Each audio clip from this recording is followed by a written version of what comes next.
Repairing में आया है टर्टल कंपनी का ये एक छोटा सा ड्रिल मशीन। और आपको जान के हैरानी होगी कि कस्टमर ने बस इसको 10 दिन पहले ही खरीदा था और उसका कहना ऐसा है कि आज ये जल चुका है। उसके पास एक प्लस पॉइंट ये है कि ये अभी वारंटी पीरियड में है। तो पहले तो हमें इसे ऑन करके चेक करना होगा क्या उसका कहना सही है या इसमें कोई और दिक्कत है।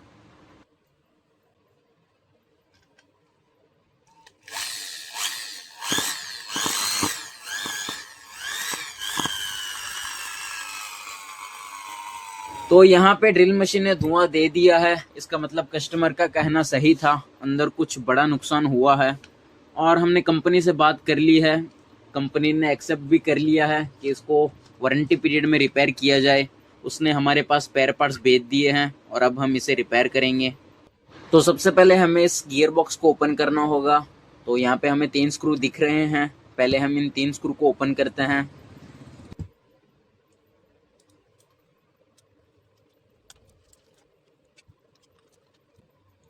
गियर बॉक्स को हल्के हाथों से ऊपर उठाएंगे ताकि आर्मेचर साथ में बाहर ना आए।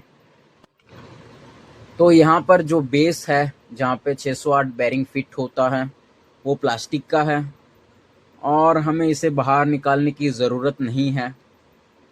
इसके अंदर गियर असेंबली है, तो इसको साइड में रखते हैं और आगे की प्रोसेस पर जाते हैं। तो अब हमें मशीन के जो साइड वाले स्क्रू हैं उनको ओपन करना होगा। तो सभी स्क्रू को जल्दी से ओपन करते हैं। इसके प्लास्टिक बेस को देख के मुझे डाउट जा रहा है इसकी क्वालिटी पे। क्या यह drill machine heavy duty machine है और क्या हम इस पे ज़्यादा लोड डाल सकते हैं? तो रिव्यू जानने के लिए अंत तक बने रहें। हम पहले इसको रिपेयर करते हैं। स्क्रू सारे ओपन हो चुके हैं और अब प्लास्टिक बॉडी को अलग करते हैं। मशीन ने काफ़ी ज़्यादा धुआं दिया है। प्लास्टिक बॉडी पिघली ना हो तो अच्छा ही है, नहीं तो खर्चा और भी ज़्यादा बढ़ेगा।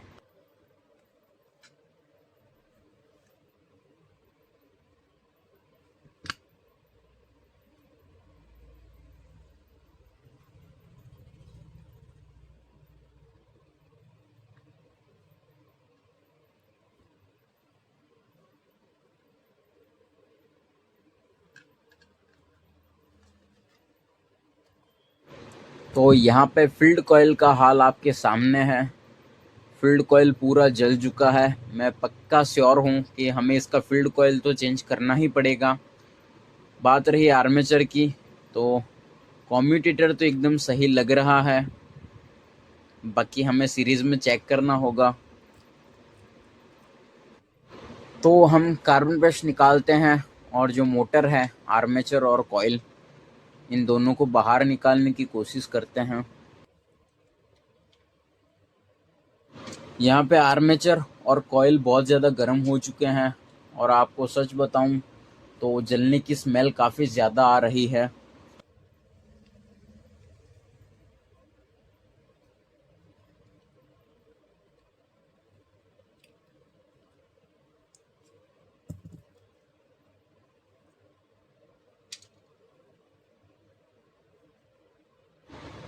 होल्डर को पिन से अलग कर लेते हैं ताकि इधर उधर गिर ना जाए, पर ये इसके अंदर टाइट हो रखा है तो हम इसे ऐसे ही रहने देंगे। और अब मोटर को बाहर निकालने की कोशिश करते हैं।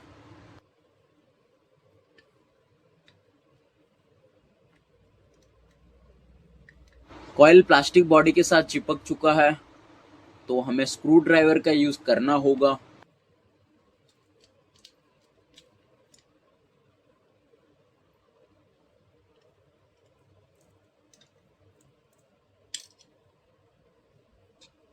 मोटर ने अपनी जगह छोड़ दी है।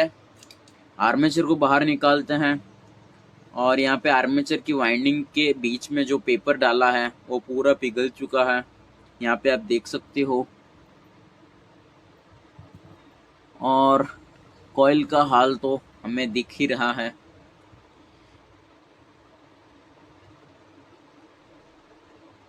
अब बस हमें एक बार फील्ड कॉइल को सीरीज में चेक करना होगा कि ये शॉर्ट बोल रहा है या नहीं।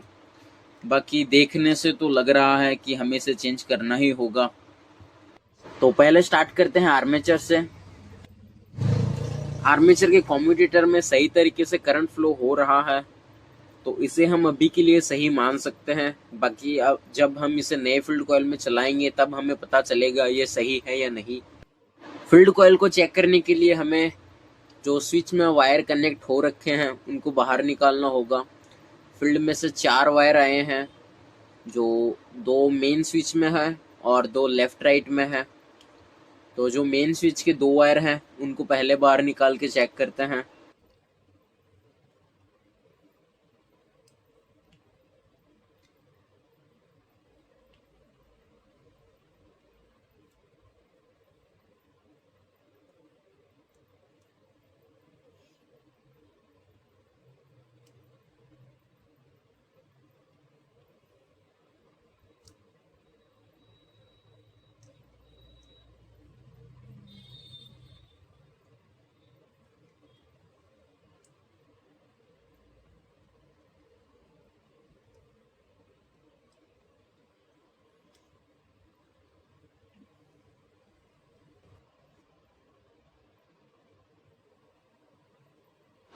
तो यहाँ पे कॉइल की बॉडी करंट नहीं दे रही, तो कॉइल शॉर्ट नहीं है।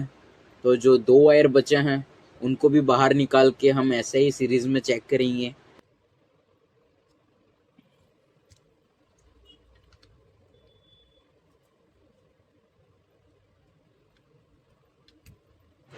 तो अभी भी फील्ड शॉर्ट नहीं बोल रहा, और इसका करंट फ्लो चेक करें तो इसमें करंट फ्लो सही तरीके से हो रहा है। पर हम इसे देख के बता सकते हैं ये जल चुका है। तो अभी हम सिर्फ कॉइल को चेंज करेंगे, हमें आर्मेचर को चेंज नहीं करना चाहिए। कॉइल चेंज करके हम इसी आर्मेचर को चला के देखेंगे क्या ये मशीन सही से वर्क करता है या नहीं। अगर नहीं तो फिर आर्मेचर तो चेंज करना ही है।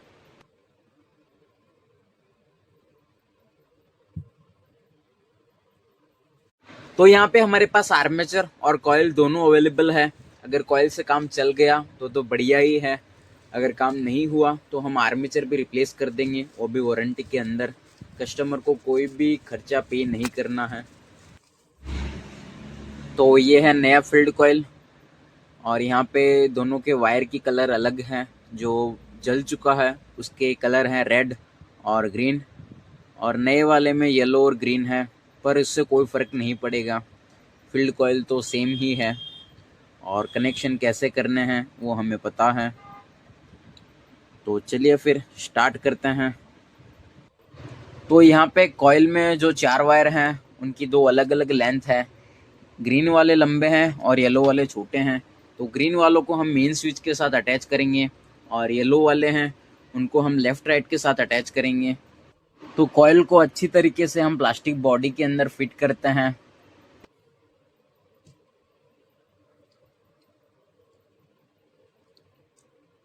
तो यहाँ पे कॉइल अच्छे से एडजस्ट हो चुका है, इसमें कोई मूवमेंट नहीं है, इसका मतलब ये अच्छे से फिट है। और अब जो कॉइल के वायर्स हैं उनको एडजस्ट कर लेंगे ताकि हम इसमें आर्मेचर लगाएं तो वायर आर्मेचर के साथ टच ना हो।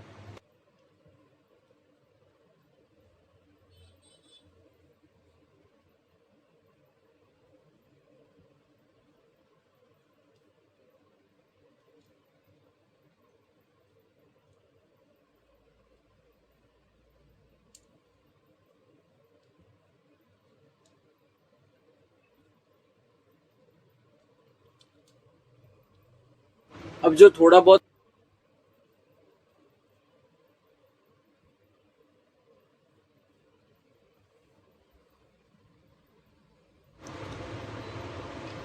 और यहाँ पे हमें फील्ड कॉइल को वापस बाहर निकालना होगा, तभी आर्मेचर अंदर सेट होगा।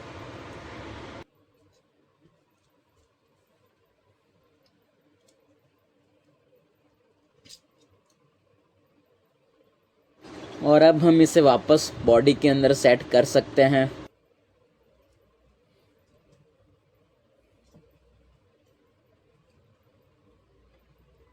आर्मेचर कॉइल के अंदर फ्रीली रोटेट हो रहा है। वायरिंग को हमें फिर से एडजस्ट करना होगा, और अब तो आर्मेचर भी हमने लगा दिया है। तो अब हमें अंदाज़ा भी लग जाएगा कि वायर आर्मेचर के साथ टच होगा या नहीं।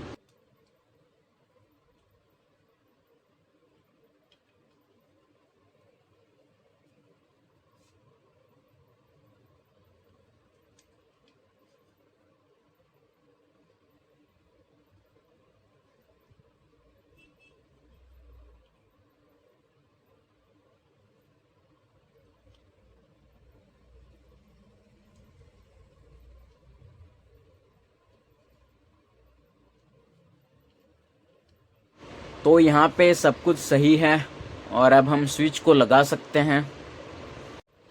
यहाँ पे लेफ़्ट राइट के अंदर क्रॉस वायरिंग हो रखी है, जो दोनों वायर कार्बन होल्डर के साथ अटैच होने वाले हैं। और जो 2 क्रॉस पॉइंट बचे हैं, इनमें हमें पीले वायर अटैच करने हैं। वैसे तो इसकी वायरिंग बहुत इजी है, पर हमें नॉलेज ना हो तो यहाँ पे गड़बड़ हो सकती है और मशीन अच्छे से काम भी नहीं करेगा।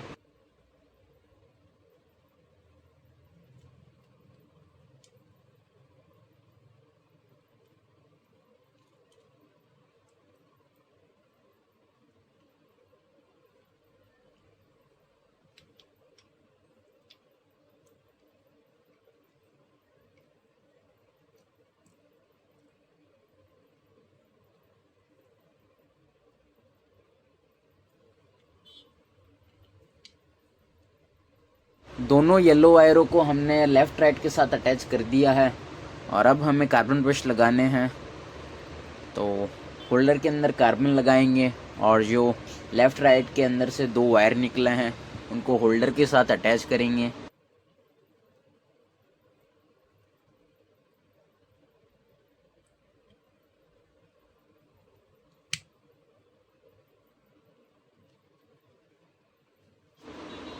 दोनों ग्रीन वायरों को भी हम स्विच के साथ अटैच कर लेते हैं ताकि थोड़ा इजी हो जाए।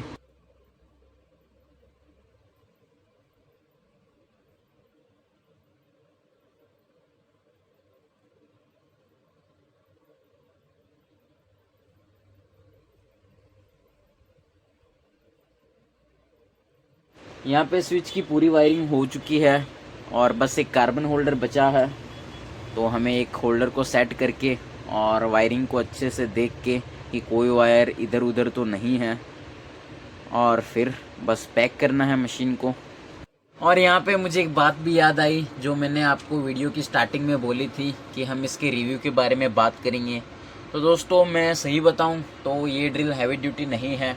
अगर आपका वर्कलोड बहुत ज़्यादा है तो आप इसे परचेज़ ना ही करें तो अच्छा है। अगर आपका वर्कलोड ज़्यादा नहीं है और नॉर्मल छोटे मोटे स्क्रू टाइट करने के लिए या खोलने के लिए आपको इसको काम में लेना है तो आप इसे परचेज़ कर सकते हो। या घर पर भी कोई छोटे मोटे काम होते हैं तो ये उस काम के लिए एकदम बजट फ्रेंडली ड्रिल मशीन है, सस्ती भी और ठीक ठाक भी, क्योंकि वर्कलोड कम होगा तो ये अच्छा परफॉर्मेंस देगी। और फिलहाल जो इस ड्रिल मशीन का ऑनर है उसका लोहे का कारखाना है और वहाँ पे ये ड्रिल मशीन पूरे दिन चलता है।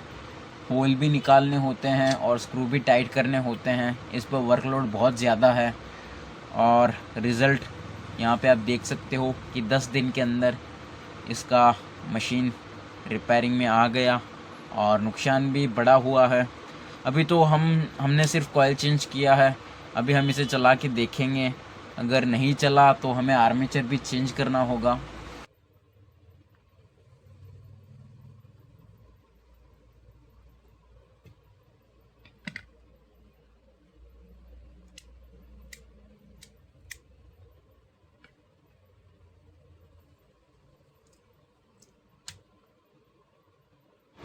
यहाँ पे हमें बॉडी को थोड़ा सा क्लीन कर लेना चाहिए और अब इसको अच्छे से पैक करते हैं। फिटिंग्स एकदम सही होनी चाहिए। अगर ये कहीं से भी उठा हुआ रहा और हम बस ज़बरदस्ती स्क्रू टाइट कर देंगे, वैसा भी नहीं होना चाहिए। और यहाँ पे हम बस 4 स्क्रू ही लगाएंगे क्योंकि हमें कंफर्म नहीं है कि आर्मेचर सही है या नहीं। और अब बस गियर बॉक्स को अटैच करते हैं। गियर बॉक्स के तो हम तीनों स्क्रू लगा ही देंगे।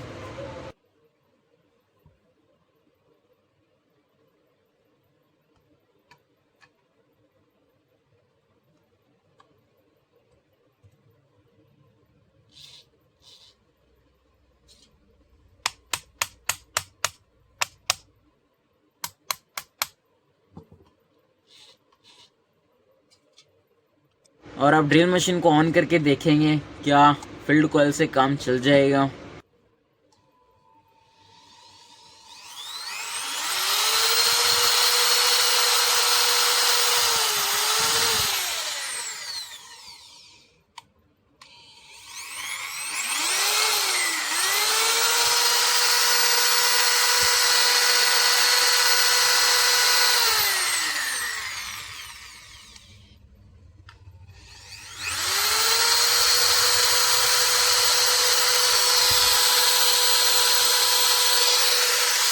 तो यहाँ पे ड्रिल मशीन अच्छे से वर्क कर रहा है, इसका मतलब आर्मेचर एकदम सही है।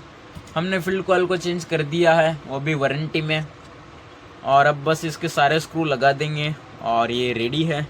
कंपनी वाले भी जान के खुश होंगे कि ओनली फील्ड कॉइल से काम बन गया। तो चलिए दोस्तों, मिलते हैं नेक्स्ट वीडियो में और एक नई मशीन की रिपेयरिंग के साथ।